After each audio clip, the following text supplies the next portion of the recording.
So we are reading chapter The Portrait of a Lady, written by Khushwant Singh. And story so far, just a quick recap what we have read.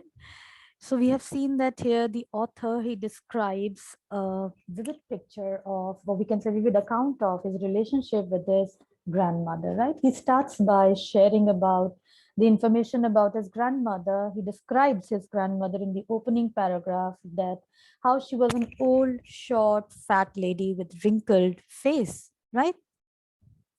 And he had always seen her wearing that white dress, and most of the time she remained busy in telling the beads of her rosary, muttering those inaudible prayers.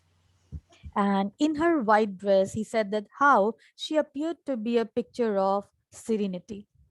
He had seen her always praying. She was very kind, very generous, good at heart, having noble qualities, and that's why he regarded his grandmother as the most beautiful person in the world. He calls her beautiful. He says that she had never been young or pretty, but she was always beautiful. So that way he defines the grandmother as like a winter landscape, an expanse of pure white serenity, breathing peace and contentment. So, when we say breathing peace and contentment, means living a very satisfied life, peaceful life. So, here a very important trait of grandmother's character is highlighted, that how the lady, she was very satisfied in her life. She always prayed, she was very religious, she was very kind at heart, and that's why the author found her always beautiful, right? So let us start from this paragraph here. Now here, from this paragraph, the author shares about the first phase of his life when he was a child and he had to stay with his grandmother in the village. So he says, my grandmother and I were good friends.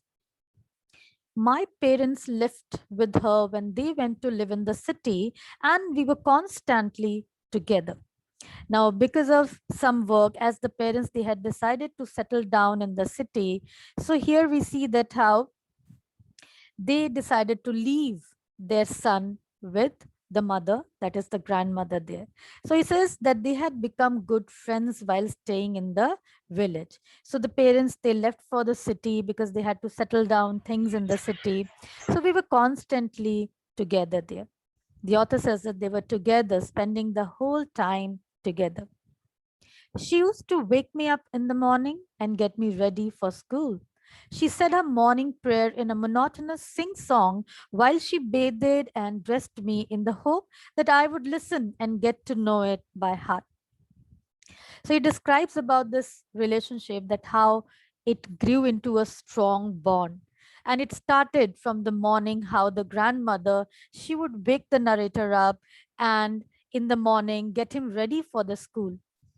And while doing all these chores, all these things, the grandmother, she would continuously sing those prayers, the morning prayers.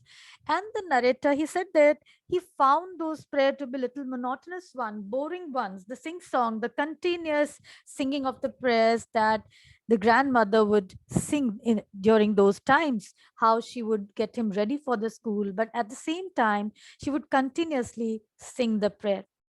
And she would do that with the hope that the author, the grandson, he would learn some of those prayers. So while she bathed him, dressed him up, she would do that with the hope that the author would listen to those prayers and get to know it by heart. Means he would also learn to sing those prayers. The author says, I listened because I loved her voice, but never bothered to learn it. He loved the melodious voice of, of his grandmother, but he never learned those prayers the grandmother would sing. Then she would fetch my wooden slate, which she had already washed and plastered with the yellow chalk, a tiny earthen ink pot, and a red pen, tie them all in a bundle, and hand it to me. Yellow wooden slate. Oh, now what is that? In the olden days, people used to take a wooden slate, and what the wooden slate was of. वो जो लकड़ी की एक टुकड़ा होता था जिस पर मुल्तानी मिट्टी का लेप लगाया जाता था. So that yellow plaster refers to the paste of multani mitti. So the mother, she would prepare everything for her grandson. She would prepare that wooden slate and she would wash it properly, then plaster it with yellow chalk. So here yellow chalk is the multani mitti. Then a tiny earthen ink pot and a red pen. She would tie them all in a bundle and then hand it over to her grandson. After a breakfast of a thick stale chapati with a little butter and sugar spread on it, we went to school. She carried several stale chapatis with her for the village dogs.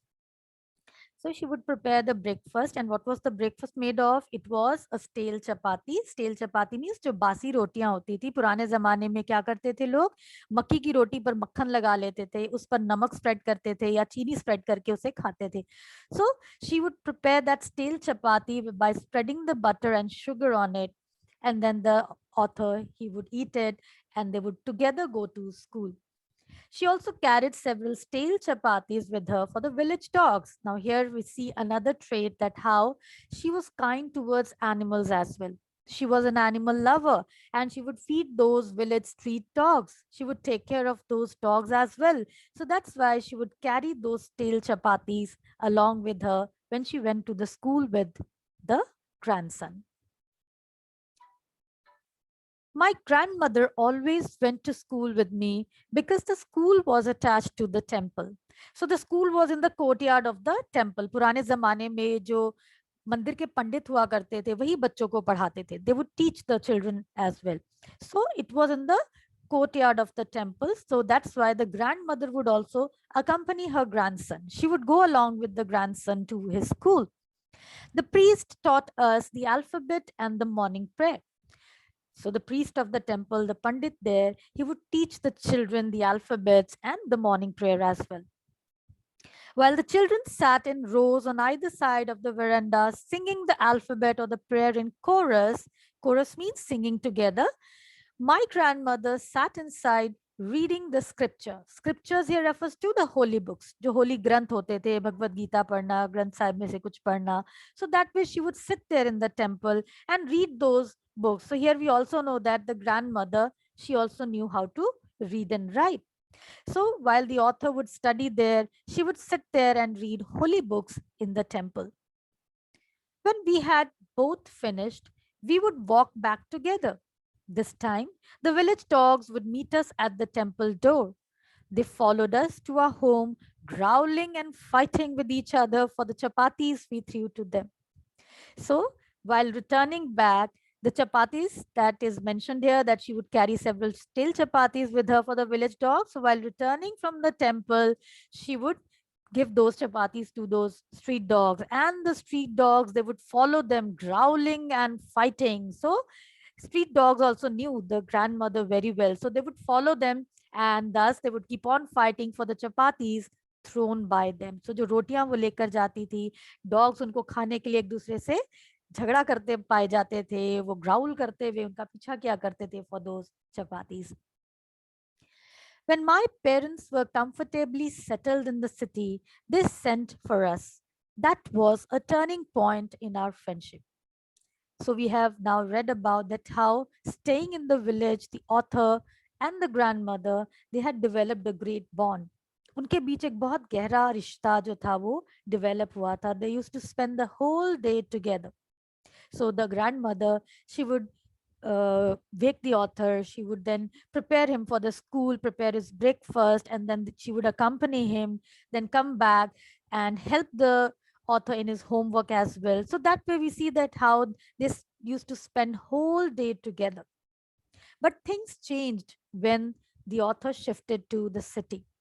So the parents, they had comfortably settled in the city and they sent for us. Sent for means called them. So sent for का यहाँ मतलब है बुलावा भेजना. So they called both the grandmother and the grandson. And he says that that was a turning point. Why he says so? Although we shared the same room, my grandmother no longer came to school with me. I used to go to an English school in a motor bus There were no dogs in the streets, and she took to feeding sparrows in the courtyard of her city house. So, what is the turning point now? Although they shared the same room, but now the grandmother, she no longer accompanied her grandson to his school, because now he had joined an English medium school and he started going on a motor bus. So, school bus से वो school जाना शुरू कर देता है, and parents, they don't come to school, right? So she could not drop him to school as well. And now, as there were no street dogs in the city house, so she started feeding the sparrows in the courtyard of their house. So घर के जो आंगन होता है वहां पर जितने भी sparrows आते थे, she started feeding those sparrows. As the years rolled by, we saw less of each other.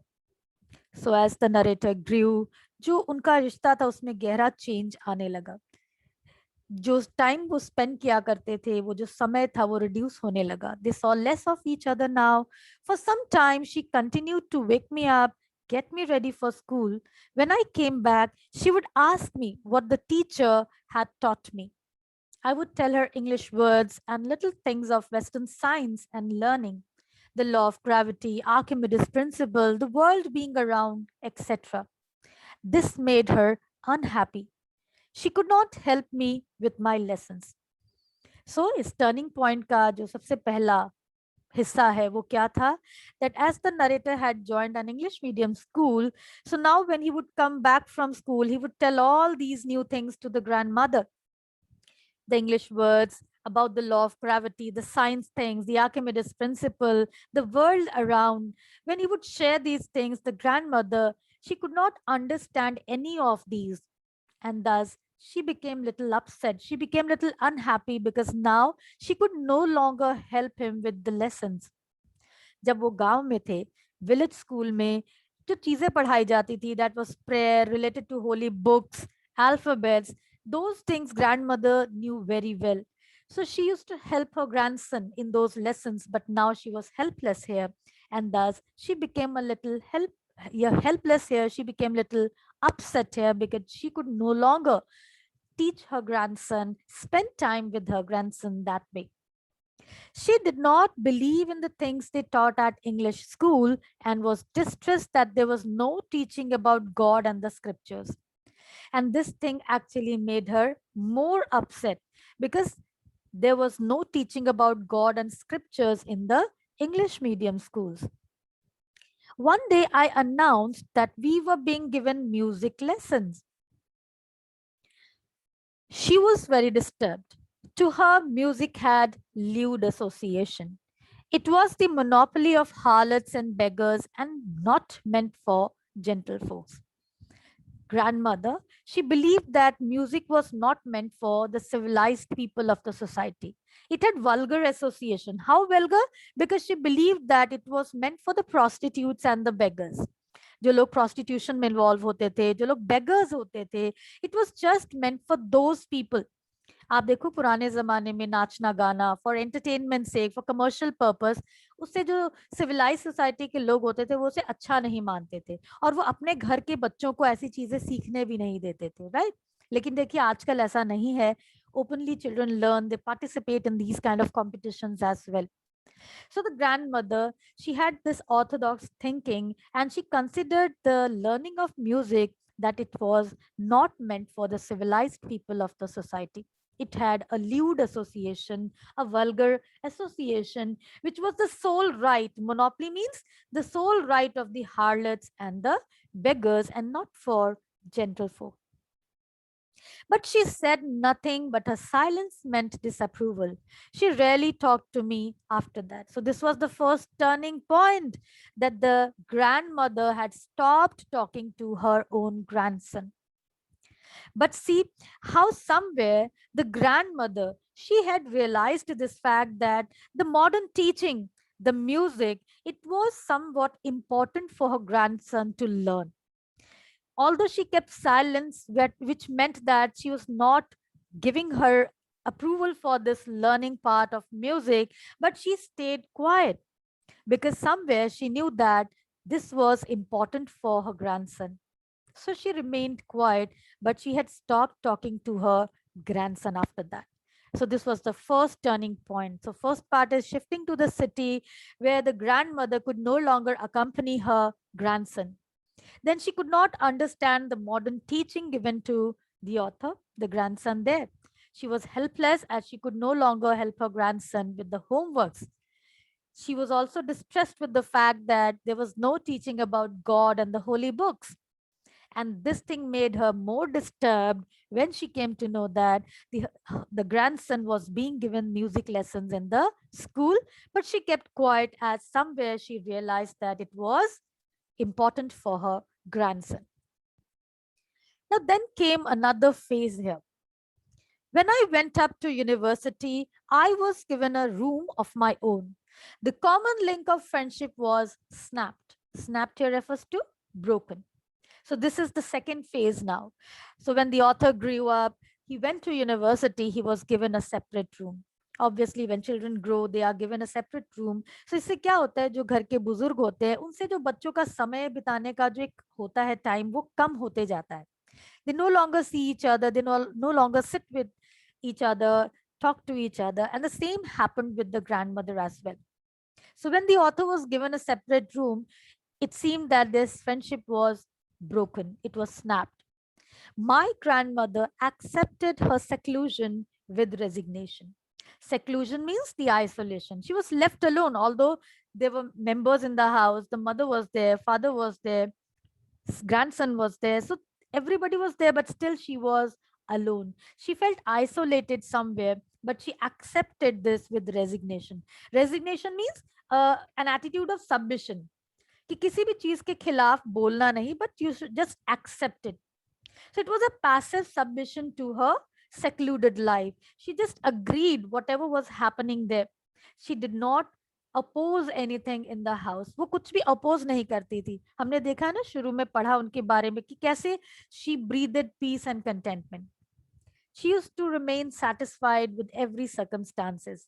And here we see the strong attitude of the grandmother. How somewhere she knew that things were important in the modern life. To cope up with the modern city life, few things are important. And that way we see the strength in a character. कैसे वो अपने पोते की भलाई के लिए चुप रहती हैं कि हाँ, मॉडर्न एजुकेशन जरूरी है, म्यूजिक लर्न करना भी जरूरी है. और जब उन्हें अलग रूम दिया गया, जो फ्रेंडशिप ब्रेक हो गई, वो भी उन्होंने चुपचाप अपना लिया, क्योंकि उनका जो पोता है वो बड़ा हो चुका है और उसकी अपनी जरूरतें हैं. She understood the circumstances and that's why she accepted everything with submission. So submissive attitude हम देखते हैं. सबमिसिव एटीट्यूड होना मीन्स हालात को स्वीकार करना बिना कुछ रिवोल्ट किए, बिना कुछ अपोज किए. She rarely left her spinning wheel to talk to anyone. From sunrise to sunset, she sat by her wheel, spinning and reciting prayers. Now there she developed now a daily routine. Spinning wheel means वो चरखा काटने लगी थी, सूत काटती थी चरखे के पास बैठकर.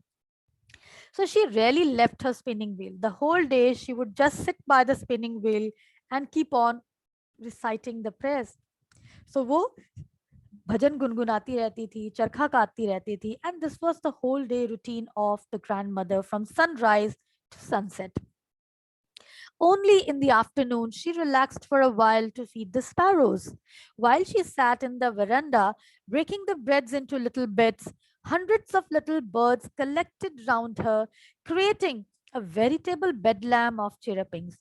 Now there was this afternoon time when the grandmother, she would take a break and she would feed the sparrows. So she would sit in the veranda, she would break the breadcrumbs into little bits, into little pieces, and she would just throw those pieces for the sparrows. And there was a collection of birds there. Hundreds and hundreds of sparrows would gather there, and there seemed to be a veritable bedlam of chirruping. Veritable means really noisy atmosphere. Chirrupings means chirpings of the birds.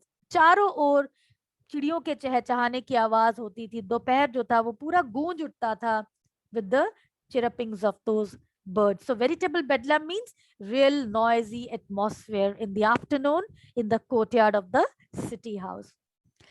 Some came and perched on her legs, others on her shoulders, some even sat on her head. She smiled but never shooed them away. It used to be the happiest half hour of the day for her. So she was an animal lover and she enjoyed the company of the birds and animals. So when she sat in the afternoon in the veranda, the birds would gather there and they would come and even sit on her leg, her shoulders, on her head, but she would never shoo them away. Shoo them means to drive them away. वो उन्हें कभी भी भगाती नहीं थी. She loved their company. And this was the happiest half hour of the day. पूरे दिन का सबसे खुशी भरा जो पल होता था वो था इन बर्ड्स के साथ समय बिताना. And thus we see that how the grandmother, she had now developed a unique bond with these sparrows. In sparrows के साथ उनका एक अलग सा बॉन्ड डेवलप हो चुका था. एक तरफ पोते के साथ जो बॉन्ड था वो फेड अवे हो गया था, लेकिन दूसरी तरफ वो इन स्पैरोस के साथ उन्होंने एक अलग सा प्यारा रिश्ता बना लिया था. And this time that she would spend with the sparrows was the happiest half hour of the day for her. When I decided to go abroad for further studies, I was sure my grandmother would be upset. I would be away for 5 years, and at her age, one could never tell. So now the third phase comes here where we find that the author was going abroad for further studies. The author, he knew that as the grandmother, she was very much attached to the grandson. So she would become upset on hearing the news that he was going abroad. And moreover, the author was worried because he was going for long 5 years. And at her age, one could never tell. Means she was extremely old woman now. And it was really hard to say whether he would see his grandmother again after long 5 years. So at her age, one could never tell. So क्या वो वापस अपने grandmother से मिल पाएंगे? इस बात को लेकर वो भी खुद थोड़ा सा परेशान थे और ये भी जानते थे कि उनकी जो दादी माँ है वो बहुत अपसेट हो जाएंगी ये बात जानकर कि वो बहुत बड़े समय के लिए विदेश जा रहे हैं. But my grandmother could, means only she could tell. And she was not even sentimental. She came to leave me at the railway station but did not talk or show any emotion. Her lips moved in prayer, her mind was lost in prayer. Her fingers were busy telling the beads of her rosary. Silently she kissed my forehead, and when I left, I cherished the moist imprint as perhaps the last sign of physical contact between us. तो वो जब कहते हैं कि at her age one could never tell but my grandmother could, दो चीजों के बारे में बात हो रही है. एक दादी माँ का अपसेट होना और दूसरा लॉन्ग 5 years तक क्या वो इतना लंबे समय सरवाइव कर पाएंगी. एंड ही सेड कि ये सिर्फ मेरी दादी माँ ही बता सकती थी. And yes she did with her gesture of coming to see him off at the railway station because she was not at all sentimental. She has controlled her emotions there. She knew again that going abroad, going for further studies was again, it was an important part for her grandson's life. And that's why she again remained quiet, but she was not sentimental at all. She did come to see him off at the railway station, but she did not talk or show any emotion. At that time also, she was continuously praying, and her mind was lost in those prayers. Her fingers could be seen counting the beads of the rosary. वो जप माला जो थी वो फेरते जा रही थी, भजन अपने मुंह में गुनगुनाती जा रही थी. And then she silently kissed the forehead of her grandson. And the grandson also, he cherished that moist imprint, and he considered that this was the last sign of physical contact, because somewhere he was sure that he would not see his grandmother again, because he doubted whether she would be able to survive long 5 years, those long 5 years, because she was terribly old. She has explained this in the beginning of the chapter itself, that how she was old, terribly old. वो बहुत बूढ़ी थी. सो इस तरह से वो थोड़ा सा doubt में थे कि क्या वो इतना लंबे समय तक सरवाइव कर पाएंगी, क्या वो अपने दादी माँ से दोबारा मिल पाएगा. But that was not so. After 5 years I came back home and was met by her at the station. Narrator कहते हैं बट ऐसा बिल्कुल नहीं था. The grandmother, she had survived the separation, survived the long 5 years, and she was there still the same. When he returned after 5 years and came back home, and She came to receive him at the station. दादी माँ जो थी अपने पोते को लेने station तक गई थी. She did not look a day older. She still had no time for words. And while she clasped me in her arms, I could hear her reciting her prayers. Even on the first day of my arrival, her happiest moments were with the sparrows, whom she fed longer, and with frivolous rebukes. So when he came back after 5 long years, he did not find any change in his grandmother. She was still the same, still the old lady, reciting the prayers, counting the beads of the rosary, and spending the time with the sparrows. But he added that now the time that she used to spend with the sparrows, it had increased now. She fed longer with frivolous rebuke. प्यार भरी जो झड़प होती है, जो गुस्सा होता है, रिब्यूक्स होती हैं, तो इस तरह से स्कोल्डिंग्स जो होती हैं, वो स्पैरो से बातें भी करती थी, उन्हें डांटा करती थी, उनसे प्यार भरी बातें करती थी. So such kind of frivolous rebukes. So that way she would spend time with the sparrows. So unimportant, frivolous ये रेफर्स टू जो इनसिग्निफिकेंट, जो प्यार भरी जो आप बच्चों को डांट देते हो. सो बिल्कुल जैसे एक बच्चे को इंसान ट्रीट करता है, शी वुड ट्रीट दो sparrows, talk to them, scold them and feed them there.